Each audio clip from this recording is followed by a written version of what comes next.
News, ಇದು ನಿಮ್ಮ ಧ್ವನಿ. ನಮಸ್ಕಾರ. ಎಸ್ ನ್ಯೂಸ್ಗೆ ಸ್ವಾಗತ. ನಾನು ಎಸ್ ದೇವೇಂದ್ರಗೌಡ. ಇಂದಿನ ಮುಖ್ಯಾಂಶಗಳು. ಕಾಂಗ್ರೆಸ್ಗೆ ಮುಂದಿನ ಚುನಾವಣೆಯಲ್ಲಿ ಜನರು ತಕ್ಕ ಪಾಠ ಕಲಿಸುತ್ತಾರೆ. ನಿಖಿಲ್ ಕುಮಾರಸ್ವಾಮಿ. 20 ಕ್ವಿಂಟಲ್ ಜೋಳ ಖರೀದಿಗಾಗಿ ಬಳಗನೂರು ಮತ್ತು ಪೋತ್ನಾಳ್ ಕ್ರಾಸ್ ಬಳಿ ರೈತ ಸಂಘದಿಂದ ರಸ್ತಾರೋಕ. ಅಕ್ರಮ ಮರಳು ಗಣಿಗಾರಿಕೆ ತನಿಖೆಗೆ ವಕೀಲ್ ಜಗದೀಶ್ ಒತ್ತಾಯ. ಪಾಟೀಲ್ ಶಿಕ್ಷಣ ಸಂಸ್ಥೆಯಿಂದ ಬ್ಯೂಟಿಷಿಯನ್ ಉಚಿತ ತರಬೇತಿಗೆ ಚಾಲನೆ. ಸಹಕಾರಿ ಸಂಘದ ರಜತ್ ಮಹೋತ್ಸವ, ಕ್ರೀಡಾ ಉತ್ಸವ ಜಾಥಾ ಎಂ ದೊಡ್ಡ ಬಸವರಾಜ್. ವಾರ್ತೆಗಳ ವಿವರ. ಜೆಡಿಎಸ್ ಪಕ್ಷದ ಸದಸ್ಯತ್ವ ನೋಂದಾವಣಿ ಅಭಿಯಾನ ಆರಂಭ ಮಾಡುವ ಮೂಲಕ ಪಕ್ಷವನ್ನು ಬಲವರ್ಧನೆ ಮಾಡಲು ರಾಜ್ಯಾದ್ಯಂತ ಪ್ರವಾಸ ಕೈಗೊಂಡಿರುವೆ ಎಂದು ಜೆಡಿಎಸ್ ಪಕ್ಷದ ಯುವ ಘಟಕದ ರಾಜ್ಯ ಅಧ್ಯಕ್ಷರಾದ ನಿಖಿಲ್ ಕುಮಾರ್ ಹೇಳಿದರು. ನಗರದ ಖಾಸಗಿ ಹೋಟೆಲ್ನಲ್ಲಿ ಸುದ್ದಿಗಾರರ ಜೊತೆಗೆ ಮಾತನಾಡಿದ ಅವರು, ದೇವೇಗೌಡರು, ಕುಮಾರಸ್ವಾಮಿಯವರು ಪರಿಶ್ರಮದ ಪ್ರತಿಫಲದಿಂದ ಕಟ್ಟಿದ ಹಾಗೂ ಕಾರ್ಯಕರ್ತರು ಪಕ್ಷವನ್ನು ಗಟ್ಟಿಗೊಳಿಸಿದ್ದಾರೆ. ಮಣ್ಣಿನ ಮಗ ಕನ್ನಡಿಗ ದೇವೇಗೌಡರು ದೇಶದ ಪ್ರಧಾನಿಯಾಗಿ ರಾಜ್ಯ ಹಾಗೂ ದೇಶಕ್ಕೆ ಸಾಕಷ್ಟು ಜನಪರ ಕೊಡುಗೆಯನ್ನು ಕೊಟ್ಟಿದ್ದಾರೆ.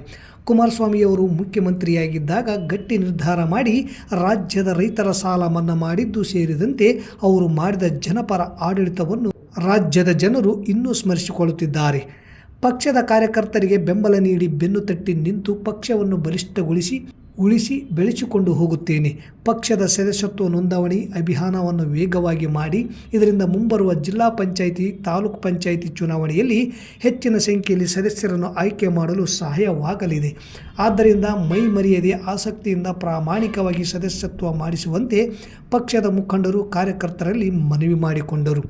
ರಾಜ್ಯ ಕಾಂಗ್ರೆಸ್ ಸರ್ಕಾರದ ವಿರುದ್ಧ ಪಕ್ಷ ನಿರಂತರ ಹೋರಾಟ ಮಾಡುವ ಮೂಲಕ ಕಾಂಗ್ರೆಸ್ ಸರ್ಕಾರವನ್ನು ತಿರಸ್ಕಾರ ಮಾಡುವಂತೆ ಜನರಲ್ಲಿ ಅರಿವು ಮೂಡಿಸುವ ಕೆಲಸ ಪಕ್ಷ ಮಾಡುತ್ತಿದೆ.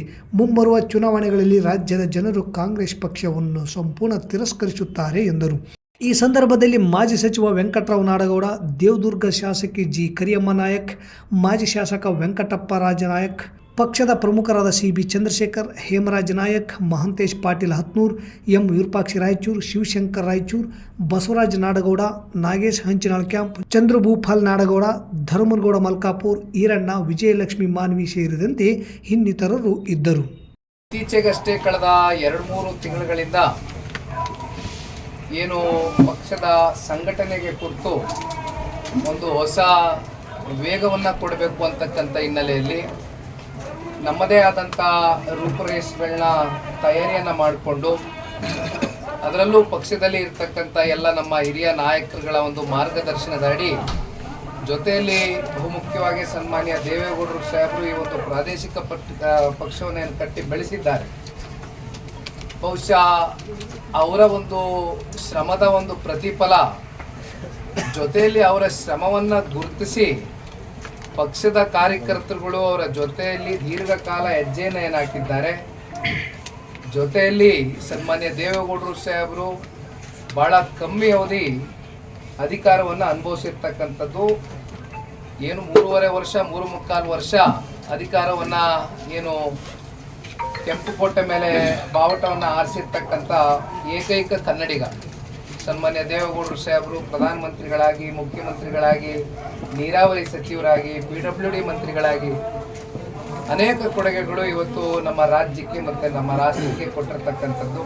ಕರ್ನಾಟಕ ರಾಜ್ಯ ರೈತ ಸಂಘ ಮತ್ತು ಹಸಿರು ಸೇನೆ ವತಿಯಿಂದ ಜೋಳ ಖರೀದಿಯನ್ನು 10 ಕ್ವಿಂಟಲ್ ಬದಲಾಗಿ ಪ್ರತಿ ಎಕರೆಗೆ 20 ಕ್ವಿಂಟಲ್ ಖರೀದಿಸಲು ಒತ್ತಾಯಿಸಿ ಬಳಗಾನೂರು ಪೋತ್ನಾಳ್ ಕ್ರಾಸ್ ಬಳಿ ರಸ್ತಾ ರೋಕೋ ಕಾರ್ಯಕ್ರಮವನ್ನು ಹಮ್ಮಿಕೊಳ್ಳಲಾಗಿದೆ. ಪ್ರತಿ ವರ್ಷ ಜೋಳ ಖರೀದಿ ಸಂದರ್ಭದಲ್ಲಿ ಇದೇ ರೀತಿ ಸರ್ಕಾರ ಮಾಡುತ್ತಿದ್ದು ಇದು ಸರಿಯಾದ ಧೋರಣೆಯಲ್ಲ. ರೈತ ಪರ ಸರ್ಕಾರ ಎಂದು ಹೇಳಿದರೆ ಸಾಲದು, ಅದನ್ನು ಕೃತಿ ರೂಪದಲ್ಲಿ ತರಬೇಕು. ಜೋಳ ಖರೀದಿಗೆ ಪ್ರತಿ ಎಕರೆಗೆ 10 ಕ್ವಿಂಟಲ್ ನಿಗದಿಪಡಿಸಿದ್ದು, ಕಳೆದ ಸಲ ಪ್ರತಿ ಎಕರೆಗೆ 20 ಕ್ವಿಂಟಲ್ ಖರೀದಿ ಮಾಡಿದ ಸರ್ಕಾರ ಈಗ 10 ಕ್ವಿಂಟಲ್ ಖರೀದಿಗೆ ಆದೇಶ ಮಾಡಿದ್ದು ಇದು ರೈತ ಪರ ಸರ್ಕಾರ ಹೀಗಾಗುತ್ತದೆ. ಕೂಡಲೇ ಪ್ರತಿ ಎಕರೆಗೆ 20 ಕ್ವಿಂಟಲ್ ಜೋಳ ಖರೀದಿಸಲು ಒತ್ತಾಯಿಸಿ ಇಂದು ಕರ್ನಾಟಕ ರಾಜ್ಯ ರೈತ ಸಂಘ ಮತ್ತು ಹಸಿರು ಸೇನೆ ವತಿಯಿಂದ ಬಳಗನೂರು ಪೋತ್ನಾಳ್ ಕ್ರಾಸ್ ಬಳಿ ರೈತರು ರಸ್ತಾ ರೋಕ ಕಾರ್ಯಕ್ರಮವನ್ನು ಹಮ್ಮಿಕೊಂಡಿದ್ದರು. ಸ್ಥಳಕ್ಕೆ ಆಗಮಿಸಿ ಮನವಿ ಪತ್ರ ಸ್ವೀಕರಿಸಿದ ತಹಶೀಲ್ದಾರ್ ಅರುಣ್ ಕುಮಾರ್ ದೇಸಾಯಿಯವರು ಸೂಕ್ತ ಕ್ರಮ ವಹಿಸುವುದಾಗಿ ತಿಳಿಸಿದರು.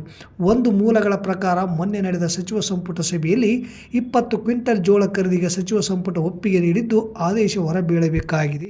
ಈ ಸಂದರ್ಭದಲ್ಲಿ ರಾಜ್ಯ ಪ್ರಧಾನ ಕಾರ್ಯದರ್ಶಿ ಅಮೀನ್ ಪಾಸ್ ದಿದ್ಗಿ, ಜಿಲ್ಲಾಧ್ಯಕ್ಷ ಬಸವರಾಜ್ ಅಂಚನಾಳ್, ಸಿ.ಎಚ್. ರವಿ, ಬಡೇಸಾವ್, ಪ್ರಹ್ಲಾದ್ ರೆಡ್ಡಿ, ಚನ್ನನಗೌಡ ಬನ್ನಿಗನೂರು, ದುರ್ಗಪ್ಪ ತಡ್ಕಲ್, ಹುಲ್ಗಪ್ಪ ಹರಟೆನೂರು, ಮೌನೇಶ್ ದಿದ್ದಿಗಿ ಸೇರಿದಂತೆ ಅನೇಕ ರೈತ ಮುಖಂಡರು ಇದ್ದರು.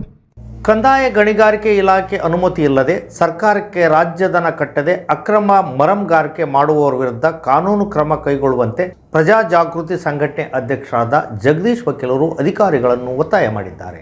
ನಗರದ ಪತ್ರಿಕಾ ಭವನದಲ್ಲಿಂದು ಸುದ್ದಿಗೋಷ್ಠಿ ನಡೆಸಿ ಮಾತನಾಡಿದ ಅವರು, ತಾಲೂಕಿನ ಬೂದಿವಾಳ ಕ್ಯಾಂಪ್ ಹತ್ತಿರವಿರುವ ಸರ್ವೆ ನಂಬರ್ 278ರಲ್ಲಿ 5 ಎಕರೆ ಜಮೀನಿನಲ್ಲಿ ಅಕ್ರಮ ಮರಮಗಾರಿಕೆ ನಡೆಸುತ್ತಿದ್ದು, ಇದನ್ನು ತಡೆಗಟ್ಟುವಂತೆ ಭೂಗಣಿ ಇಲಾಖೆ, ಕಂದಾಯ ಇಲಾಖೆ ಅಧಿಕಾರಿಗಳಿಗೆ ದಾಖಲೆ ಸಮೇತ ದೂರು ನೀಡಿದರು. ಅಧಿಕಾರಿಗಳು ಕ್ರಮ ಕೈಗೊಳ್ಳದೆ ನಿರ್ಲಕ್ಷ್ಯ ವಹಿಸಿದ್ದಾರೆ ಎಂದರು. ಎನ್ ಅಪ್ಪರಾವ್ ಬಿನ್ ಸೀತಾರಾಮಯ್ಯ ಎನ್ನುವವರ ಜಮೀನಿನಲ್ಲಿ ಕ್ಯಾರಿ ತೆಗೆದು ಸುರೇಂದ್ರ ಎನ್ನುವ ವ್ಯಕ್ತಿ ಅಕ್ರಮ ಮರಮಗಾರಿಕೆ ಮಾಡುತ್ತಿದ್ದು, ಇದರಿಂದ ಸರ್ಕಾರಕ್ಕೆ ಕೋಟ್ಯಾಂತರ ಹಣ ನಷ್ಟವಾಗಿದೆ. ಇದನ್ನು ಕೂಡಲೇ ತಡೆಗಟ್ಟಬೇಕು. ಅಕ್ರಮ ಮರಮಗಾರಿಕೆ ಬಗ್ಗೆ ಕೇಳಲು ನೀವ್ಯಾರು?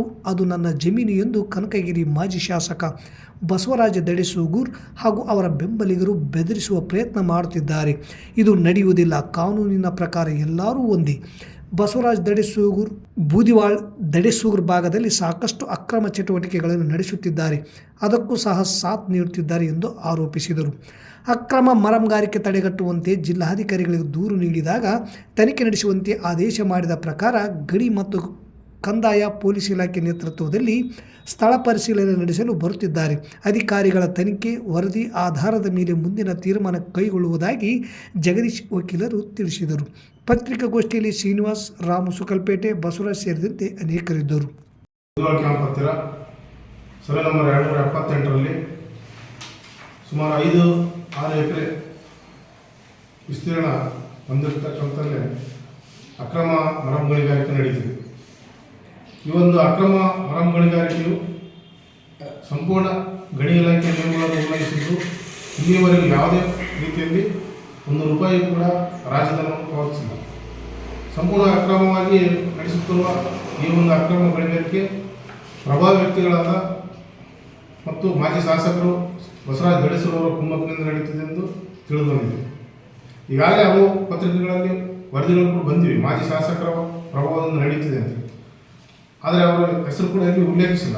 ಬಟ್ ಈಗ ನಾವು ನೇರವಾಗಿ ಹೇಳ್ತಾ ಇದ್ದೇವೆ, ಆ ಒಂದು ಅಕ್ರಮ ಮರಮಗಾರಿಕೆಯಲ್ಲಿ ಅವ್ರದ್ದೇ ಕುಮ್ಮಕ್ಕಿದೆ, ಅವ್ರ ಶಾಮೀಲಾತಿದೆ. ಹಾಗಾಗಿ ಸೂಕ್ತ ಕಾನೂನು ಕ್ರಮ ತೆಗೆದುಕೊಳ್ಳಬೇಕು. ನಮ್ಮ ಪ್ರಜಾಜಾಗೃತಿ ಸಂಘಟನೆ ವತಿಯಿಂದ ನಿರಂತರ ಹೋರಾಟದಿಂದಾಗಿ ಕಳೆದ 3-4 ತಿಂಗಳಿಂದ ನಿರಂತರ ಹೋರಾಟದಿಂದಾಗಿ ಮಾನ್ಯ ತಹಸೀಲ್ದಾರ್ ಅವರಿಗೆ, ಗಣಿ ಇಲಾಖೆ ರಾಯಚೂರು ಅವರಿಗೆ, ಮಾನ್ಯ ಜಿಲ್ಲಾಧಿಕಾರಿಗಳಿಗೆ ಗಮನಕ್ಕೆ ತಂದು ಈಗ ನಾಡಿದ್ದು 8ನೇ ತಾರೀಕು ತನಿಖಾ ತಂಡ ಬರ್ತಾ ಇದೆ. ಆ ಒಂದು ತನಿಖೆಯ ನಂತರ ಕಾನೂನು ರೀತಿಯಲ್ಲಿ ಸೂಕ್ತ ಕ್ರಮ ಅಧಿಕಾರಿಗಳು ಕೈಗೊಳ್ತಾರೆ ಅಂತೇಳಿ ನಾವು ಭಾವಿಸ್ತೇವೆ. ಪಾಟೀಲ್ ಮಹಿಳಾ ಪದವಿ ಮಹಾವಿದ್ಯಾಲಯ ಹಾಗೂ ರಿಚ್ಮಚ್ ಹೈಯರ್ ಅಕಾಡೆಮಿ ಫೌಂಡೇಶನ್ ಬೆಂಗಳೂರು ಇವರ ಆಶ್ರಯದಲ್ಲಿ ನಗರದ ಪಾಟೀಲ್ ಶಿಕ್ಷಣ ಸಂಸ್ಥೆಯಲ್ಲಿ 1 ತಿಂಗಳ ಕಾಲ ಮಹಿಳೆಯರಿಗೆ ಹಮ್ಮಿಕೊಂಡಿರುವ ಉಚಿತ ಬ್ಯೂಟಿಷಿಯನ್ ಉಚಿತ ತರಬೇತಿ ಶಿಬಿರಕ್ಕೆ ಸೋಮವಾರ ಚಾಲನೆ ನೀಡಲಾಯಿತು. ತರಬೇತಿಗೆ ಚಾಲನೆ ನೀಡಿ ಮಾತನಾಡಿದ ಸಂಸ್ಥೆಯ ಅಭಿವೃದ್ಧಿ ಸಮಿತಿ ಅಧ್ಯಕ್ಷ ಶರಣಬಸವ ವಕೀಲರು, ಮಹಿಳೆಯರು ಬ್ಯೂಟಿಷಿಯನ್ ಸೇರಿದಂತೆ ಇನ್ನಿತರೆ ಕೌಶಲ್ಯದ ಬಗ್ಗೆ ತರಬೇತಿ ಹೊಂದುವುದರಿಂದ ಸ್ವಾವಲಂಬಿ ಜೀವನ ನಡೆಸಲು ಅನುಕೂಲವಾಗುತ್ತದೆ. ಇಂದು ಮಹಿಳೆಯರು ಪುರುಷರಷ್ಟೇ ಸರಿಸಮಾನವಾಗಿ ಹಲವು ರಂಗಗಳಲ್ಲಿ ತಮ್ಮದೇ ಛಾಪ್ ಮೂಡಿಸುತ್ತಿದ್ದಾರೆ. ಬ್ಯೂಟಿಷಿಯನ್ ಪ್ರವೃತ್ತಿಯಾಗಿ ಬೆಳೆಸಿಕೊಂಡು ಹಲವರು ಇಂದು ಇದನ್ನೇ ಉದ್ಯಮವಾಗಿ ರೂಪಿಸಿಕೊಂಡು ಆರ್ಥಿಕವಾಗಿ ಉನ್ನತಿ ಸಾಧಿಸಿದ್ದಾರೆ ಎಂದರು. ಕಾಲೇಜಿನ ಆಡಳಿತಾಧಿಕಾರಿ ಭಾರತಿ ಕೃಷ್ಣನೆಕ್ಕಂಟಿ ಮಾತನಾಡಿ, ಹೈದರಾಬಾದ್ ಕರ್ನಾಟಕ ಭಾಗದಲ್ಲಿ ಮಹಿಳೆಯರು ಆರ್ಥಿಕವಾಗಿ ಬಹಳಷ್ಟು ಹಿಂದುಳಿದಿದ್ದಾರೆ. ಇದಕ್ಕೆ ಈ ಭಾಗದ ಮಹಿಳೆಯರಿಗೆ ಶೈಕ್ಷಣಿಕ ತರಬೇತಿ, ಕೌಶಲ್ಯ ತರಬೇತಿ ಸೇರಿದಂತೆ ಇನ್ನಿತರೆ ತರಬೇತಿಗಳ ಕೊರತೆ ಕಾರಣವಾಗಿದೆ. ಇದನ್ನು ಗಮನಿಸಿ ಪಾಟೀಲ್ ಶಿಕ್ಷಣ ಸಂಸ್ಥೆಯಿಂದ ಮಹಿಳೆಯರನ್ನು ಸ್ವಾವಲಂಬಿಗಳನ್ನಾಗಿಸುವ ನಿಟ್ಟಿನಲ್ಲಿ ಅವರಲ್ಲಿ ಅಡಗಿರುವ ಪ್ರತಿಭೆಯನ್ನು ಗುರುತಿಸಿ ಬ್ಯೂಟಿಷಿಯನ್ ಸೇರಿದಂತೆ ಇನ್ನಿತರೆ ಅಗತ್ಯ ಕೌಶಲ್ಯ ತರಬೇತಿಗಳನ್ನು ಕಳೆದ 4 ವರ್ಷಗಳಿಂದ ಆಯೋಜಿಸುತ್ತಾ ಬರಲಾಗುತ್ತಿದೆ. ಇದರ ಭಾಗವಾಗಿ ಈ ಬಾರಿಯೂ ಉಚಿತ ಬ್ಯೂಟಿಷಿಯನ್ ತರಬೇತಿ ಶಿಬಿರ ಹಮ್ಮಿಕೊಳ್ಳಲಾಗಿದೆ ಎಂದು ಹೇಳಿದರು. ಸಂಸ್ಥೆಯ ಅಧ್ಯಕ್ಷ ಆರ್ ಪಂಪಪತಿ ಪಾಟೀಲ್ ಅಲಬನೂರು, ಒಳಬಳ್ಳೇರಿ ಚನ್ನಬಸವೇಶ್ವರ ತಾತನವರ ಆಶೀರ್ವಾದದಿಂದ ಶಿಕ್ಷಣ ಸಂಸ್ಥೆಯನ್ನು ಆರಂಭಿಸಲಾಗಿದ್ದು, ಮಹಿಳೆಯರ ಶೈಕ್ಷಣಿಕ, ಸಾಮಾಜಿಕ, ಸಾಂಸ್ಕೃತಿಕ ಹಾಗೂ ಆರ್ಥಿಕ ಸ್ವಾವಲಂಬನೆಯ ದೇಶವನ್ನಿಟ್ಟುಕೊಂಡು ಕಾರ್ಯನಿರ್ವಹಿಸಲಾಗುತ್ತಿದೆ. ನಮ್ಮ ಶಿಕ್ಷಣ ಸಂಸ್ಥೆಯಲ್ಲಿನ ವಿದ್ಯಾರ್ಥಿನಿಯರು ಸಹ ಪ್ರತಿ ವರ್ಷ ಅತ್ಯುತ್ತಮ ಸಾಧನೆ ತೋರುವ ಮೂಲಕ ವಿಶಿಷ್ಟ ಸಾಧನೆ ಮಾಡುತ್ತಿದ್ದಾರೆ ಎಂದು ಮೆಚ್ಚುಗೆ ವ್ಯಕ್ತಪಡಿಸಿದರು. ಈ ಸಂದರ್ಭದಲ್ಲಿ ಶಿಬಿರಕ್ಕೆ ಆಯ್ಕೆಯಾದ ಶಿಬಿರಾರ್ಥಿಗಳಿಗೆ 25 ಕಿಟ್ಗಳನ್ನು ಉಚಿತವಾಗಿ ವಿತರಿಸಲಾಯಿತು. ಈ ವೇಳೆ ಕಾಲೇಜಿನ ಪ್ರಾಚಾರ್ಯ ಮಾರುತಿ ಭಂಡಾರ್ಕರ್, ನ್ಯಾಕ್ ಸಮಿತಿ ಸಂಯೋಜಕ ಸುಗ್ರಯ್ಯ ಸಾಲಿಮಠ್, ರಿಚ್ಮಚ್ higher academic foundation Bengaluru, OP Goyal, Prabhu, ತರಬೇತುದಾರರಾದ ಶಾಯಿನ್, ಭೀಮಸೇನ್ ಆಚಾರ್ ಸೇರಿದಂತೆ ಅನೇಕರಿದ್ದರು.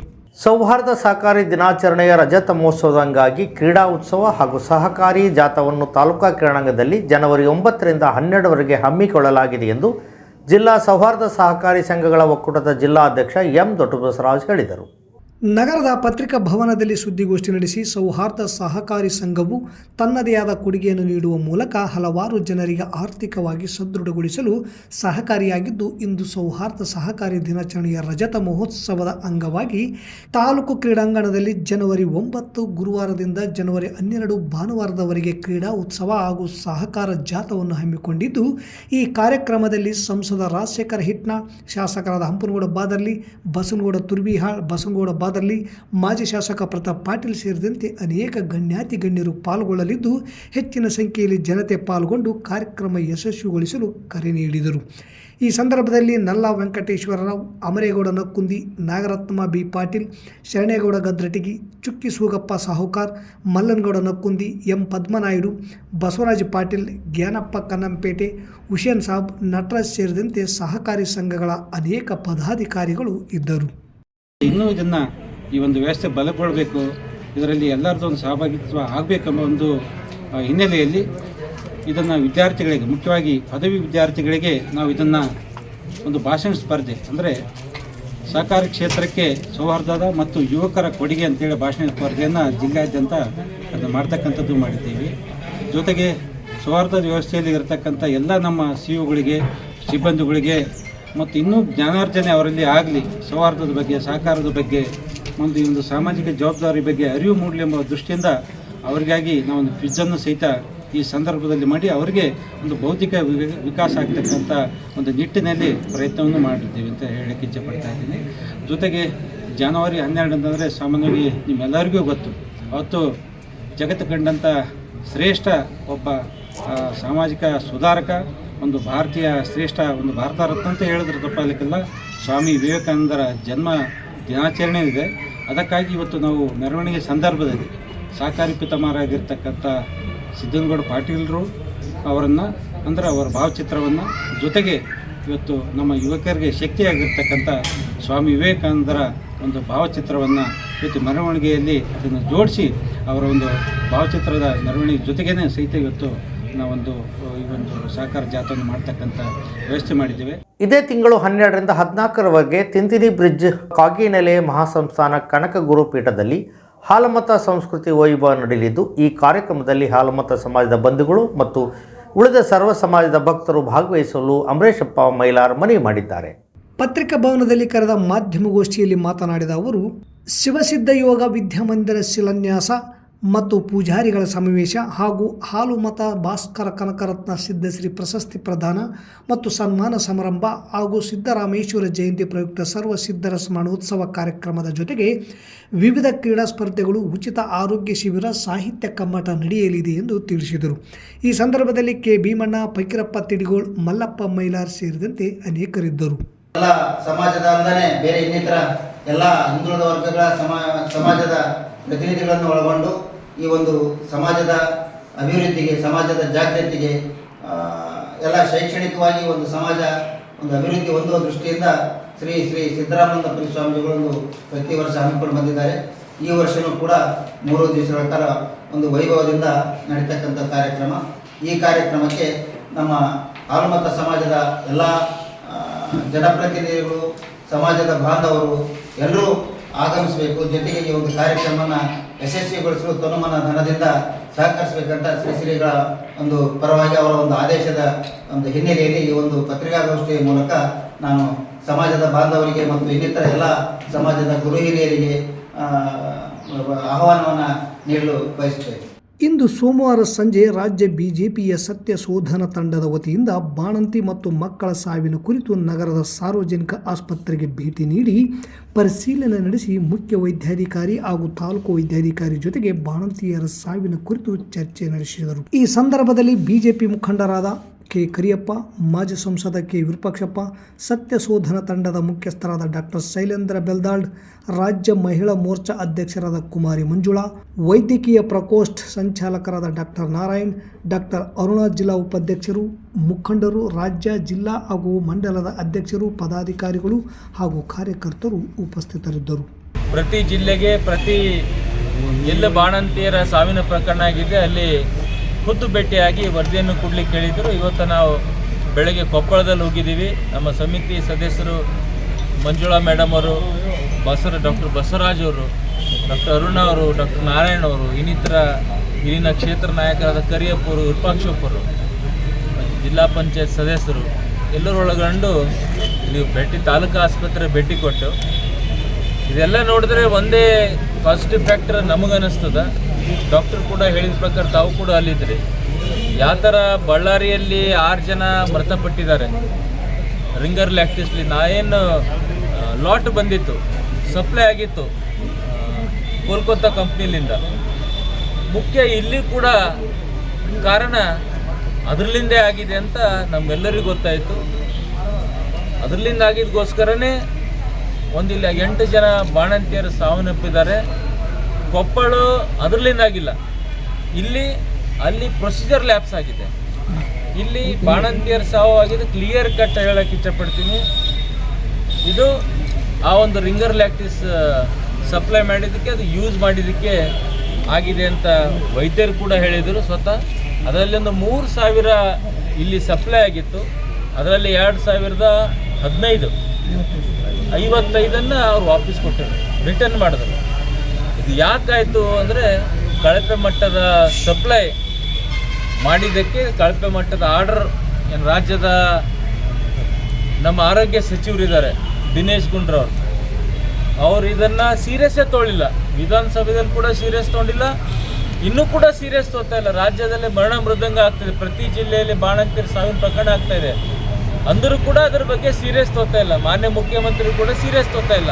ಈ ಸರ್ಕಾರ ತಲೆ ಎತ್ತೋ ಪರಿಸ್ಥಿತಿಯಿಂದ ವಿಶೇಷವಾಗಿ ಇಲ್ಲಿರುವಂತಹ ವೈದ್ಯಕೀಯ ಸಚಿವರು ಡಾಕ್ಟರ್ ಶರಣ್ ಪ್ರಕಾಶ್ರವರು ಇದಕ್ಕೆ ಜನರ ಮುಂದೆ ನಾನು ಮುಖ ತೋರ್ಸೋಕ್ಕಾಗಲ್ಲ ಅಂತೇಳಿ ಪಲಾಯನವಾದ ಮತ್ತು ಹೇಡಿತನವನ್ನು ಪ್ರದರ್ಶನ ಮಾಡಿ ಈ ಒಂದು ವರದಿಯನ್ನು ಜನರ ಮುಂದೆ ಬಹಿರಂಗಪಡಿಸಿಲ್ಲ. ಹಾಗಾಗಿ ಇಲ್ಲಿಯ ಒಂದು ಬೇಜವಾಬ್ದಾರಿ ಉಸ್ತುವಾರಿ ಮಂತ್ರಿಗಳ ಈ ನಡವಳಿಕೆಯನ್ನು ನಾನು ಖಂಡಿಸ್ತೀನಿ. ಸಿದ್ದರಾಮಯ್ಯನವರ ಆರೋಗ್ಯ ಮತ್ತು ಕುಟುಂಬ ಕಲ್ಯಾಣ ಮಂತ್ರಿ ದಿನೇಶ್ ಗುಂಡೂರಾವ್ ಅವರ ವೈದ್ಯಕೀಯ ಏನಿದೆ ಆರೋಗ್ಯ ಇಲಾಖೆ ಸಂಪೂರ್ಣ ಭ್ರಷ್ಟಾಚಾರದಲ್ಲಿ ಮುಳುಗಿದೆ. ಇದು ಅವರು ಭ್ರಷ್ಟಾಚಾರದಲ್ಲಿ ಇದ್ದಿದ್ದರಿಂದ ನಮ್ಮ ಶಾಸಕರು ವಿಧಾನಸಭೆಯಲ್ಲಿ ಅವರ ಜನ್ಮ ಜಾಲಾಡಿದರೆ ಕೂಡ ಅವರು ಎದ್ದು ಕೂಡ ಒಂದು ಮಾತಾಡಿಲ್ಲ ಅನ್ನುವಂಥದ್ದು. ಇನ್ನೊಂದು, ಮಹಿಳಾ ಮತ್ತು ಮಕ್ಕಳ ಅಭಿವೃದ್ಧಿ ಇಲಾಖೆ ಮತ್ತು ಆರೋಗ್ಯ ಇಲಾಖೆಯಿಂದ ಕೇಂದ್ರ ಸರ್ಕಾರ ಈ ಗರ್ಭಿಣಿ ಸ್ತ್ರೀಯರ ರಕ್ಷಣೆಗಾಗಿ ಕೊಟ್ಟಿರುವಂತಹ ಕೋಟ್ಯಾಂತರ ರೂಪಾಯಿ ಹಣ ಏನಿದೆ, ಕಾರ್ಯಕ್ರಮಗಳೇನಿದೆ, ಅದು ಆಹಾರ ಇರ್ಬೋದು, ಔಷಧಿಗಳಿರ್ಬೋದು, ಇದು ಗುಣಮಟ್ಟ ಇಲ್ಲದೆ ಇರುವಂಥದ್ದನ್ನು ತಲುಪಿಸ್ತಿರೋದ್ರಿಂದ ನಮ್ಮ ಏನು ಗರ್ಭಿಣಿ ಸ್ತ್ರೀಯರು ಒಂದು ಸಶಕ್ತರಾಗಿ ಕೇಂದ್ರ ಸರ್ಕಾರದ ಹಣವನ್ನು ಬಳಸ್ಕೊಳ್ಳದೆ ಈ ರಾಜ್ಯ ಸರ್ಕಾರ ದೋಖಾ ಆಗ್ತಿರೋದು ಕೂಡ ಇದಕ್ಕೆ ಮುಖ್ಯ ಕಾರಣ ಅನ್ನೋದನ್ನು ನಾವಿಲ್ಲಿ ಹೇಳಬೇಕಾಗತ್ತೆ. ಈ RL ಫ್ಲೂಯಿಡ್ ಗ್ಲೂಕೋಸ್ ಏನಿದೆ, ಇದರಿಂದ ಮರಣ ಹೊಂದಿದ ಮಹಿಳೆಯರಿಗೆ ತತ್ಕ್ಷಣವೇ ರಾಜ್ಯ ಸರ್ಕಾರ ಮತ್ತು ಇಲ್ಲಿಯ ಉಸ್ತುವಾರಿ ಮಂತ್ರಿ ಪರಿಹಾರ ಘೋಷಣೆ ಮಾಡಬೇಕು. ಮತ್ತೊಮ್ಮೆ ಮುಖ್ಯಾಂಶಗಳು. ಕಾಂಗ್ರೆಸ್ಗೆ ಮುಂದಿನ ಚುನಾವಣೆಯಲ್ಲಿ ಜನರು ತಕ್ಕ ಪಾಠ ಕಲಿಸುತ್ತಾರೆ. ನಿಖಿಲ್ ಕುಮಾರಸ್ವಾಮಿ. 20 ಕ್ವಿಂಟಲ್ ಜೋಳ ಖರೀದಿಗಾಗಿ ಬಳಗನೂರು ಮತ್ತು ಪೋತ್ನಾಳ್ ಕ್ರಾಸ್ ಬಳಿ ರೈತ ಸಂಘದಿಂದ ರಸ್ತಾರೋಕ. ಅಕ್ರಮ ಮರಳು ಗಣಿಗಾರಿಕೆ ತನಿಖೆಗೆ ವಕೀಲ್ ಜಗದೀಶ್ ಒತ್ತಾಯ. ಪಾಟೀಲ್ ಶಿಕ್ಷಣ ಸಂಸ್ಥೆಯಿಂದ ಬ್ಯೂಟಿಷಿಯನ್ ಉಚಿತ ತರಬೇತಿಗೆ ಚಾಲನೆ. ಸಹಕಾರಿ ಸಂಘದ ರಜತ್ ಮಹೋತ್ಸವ, ಕ್ರೀಡಾ ಉತ್ಸವ ಜಾಥಾ ಎಂ ದೊಡ್ಡ ಬಸವರಾಜ್. ಇಲ್ಲಿಗೆ ವಾರ್ತಾ ಪ್ರಸಾರ ಮುಕ್ತಾಯವಾಯಿತು.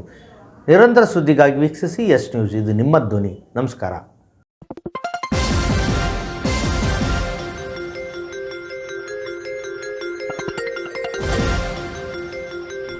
ಎಸ್ ನ್ಯೂಸ್, ಇದು ನಿಮ್ಮ ಧ್ವನಿ.